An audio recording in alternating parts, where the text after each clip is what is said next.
No disrespect to Bill Russell. He's in my top 10 all time. He's close to like 6 or 7, but he's not Mount Rushmore, and he didn't have better playoff success than Kobe Bryant. If you're getting to our accolades with your Mount Rushmore comments before, how could you not include the guy who has the most NBA championships of all time? Kobe Bryant, he beat more 50-win opponents than anyone in NBA playoff history. Your guy, Bill Russell, 56%. Larry Bird, 55%. Kareem Abdul-Jabbar, 43%. Magic Johnson and LeBron James are sitting at 50% of their opponents faced were 50-win opponents, right? Steph Curry, 63%. Tim Duncan, 65%. Michael Jordan, 67%. 85% of Kobe Bryant's playoff opponents that he faced throughout his entire career won a minimum of 50 games. That is by far the hardest gauntlet of competition that any player has ever faced. There are 5 players that have faced at least 4 50-win teams in one postseason. That would be the 95 Rockets, 2001 Los Angeles Lakers, the 2008 Los Angeles Lakers, the 2010 Los Angeles Lakers. 3 Kobe Bryant teams, and he still won 5, though. You're throwing so many numbers out there right now. I know, it's hard to argue against, isn't it?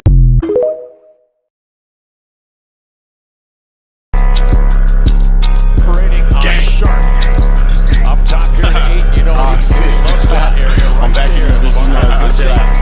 These niggas already know we fucking rockin' like cut off records. Ain't over this motherfucker. Big Ben Rolls and Dirty Dracos. Shoot us on point, they don't shoot when I say so. Lil' Jock in the cut, he gon' fuck around and give you a halo. Do it, man, wait no.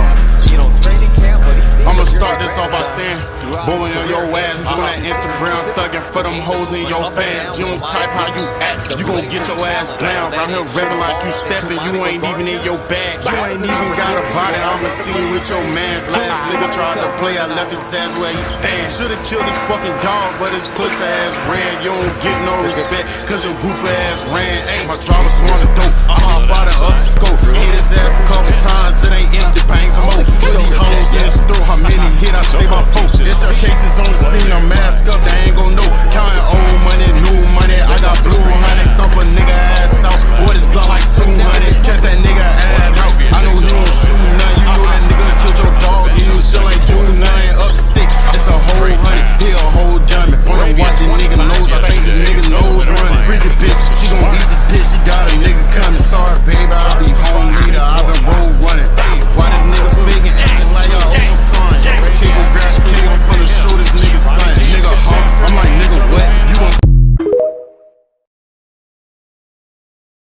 I swear if I have to hear the whole LeBron's gonna mess up the Lakers thing one more time. The number 2 seed in the Western Conference is adding an all-NBA small forward, power forward, and we're acting as if that's gonna be an issue. LeBron gotta fall in line or leave. This isn't Cleveland or Miami. This whole, oh, it's not LeBron's team anymore. He was ready to give Kyrie the keys in 2017. This man had been saying it's AD's team for years. And he finally, in year 23, at 40 years old, is going to be the second best player on his team.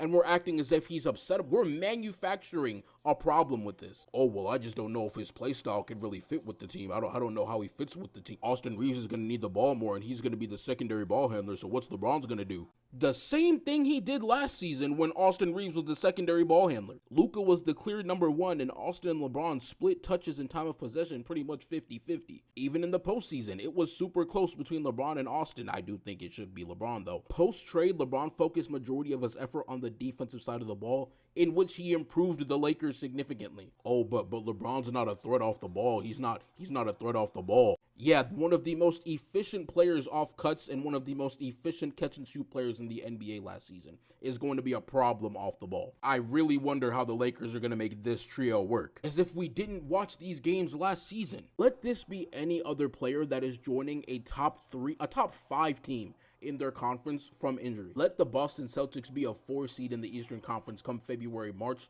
They're going to be hyping up them adding Jason Tatum through the roof. Let Dallas be good right now. They would be hyping up Kyrie Irving's return in a couple months through the roof. But we're going to act as if the 2 seed adding LeBron James to their team is going to be an issue because it's LeBron James. Y'all want there to be a problem so bad? This trio is about to run up the league, I'm telling you. If you do think somehow this is going to fail horrendously and LeBron's going to ruin everything they have going, please let me know in the comments why. Because there is legitimately not a single good argument I have seen on this yet. We all know Luka's offense has been the story of the season, but do not neglect his defense. This game against the Spurs is such a good example of why Luka continues to be underrated on that end. He had so many great defensive plays in this first quarter alone that were game-changing. Here a steal, and then he's fouled. Saw a lot of these show up in the box score, but some of them didn't. They're a decent closeout on Devin Vassell's 3. And then a few possessions later, another decent closeout on Champagnie's 3. His overall effort on that side of the floor is such a night and day difference from last year. Here, he predicts Castle's patented slow step move and gets the block. Very next play, Luka's in help side this time. He predicts the next pass, and he's going to end up getting a deflection that leads to a turnover. Here he goes again in help side. This time he predicts the pass out to the perimeter, and he gets another steal. All of this still in the first quarter. Talk about setting the tone for your team. He's been doing so many good things that this time the steal just rolls right into his lap. A lot of times they're going to hide Luka on the guy that's in the corner on the perimeter. And if he's not doing anything, he can roll over and help like this and get steals like this. It wasn't just all him standing on the perimeter playing defense either. There was possessions like this, him sliding his feet, doing a great job against Wemby. Most significantly yesterday, his ability to anticipate the next pass and make interceptions. Here's an interception and a touchdown. So far, we've seen him have steals, we've seen him have blocks, we've seen him in isolation playing defense, and now we see him take a charge. What didn't he do on defense yesterday? Now it's the fourth quarter, it's winning time. He gets switched on to Wemby. Look at his effort here. This is the difference from a season ago, giving a ton of effort to front the post and make life difficult. Another great example of it here. Defense is a team sport, and such a good example of it with a minute to go.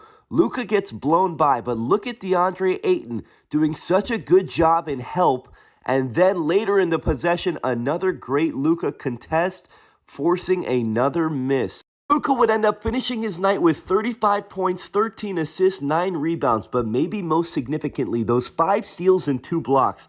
Needless to say, if he's going to be this engaged on the defensive end, the Lakers are in really good shape. And that's what Luka had to say after the game too. He said, quote, finally, that's the only good thing I did today regarding his defense. And they asked JJ Redick about Luka's defense, and I love his answer, never letting his star get too comfortable. Quote, there's been a couple of games where he's gotten off to a slow start defensively, just in terms of his physicality and engagement, but overall it's been really good. You know, if Luka's going to be sliding those puppies all season, it's going to be a long season for everybody else in the West. This man has been great on that end this year, and he deserves his flowers.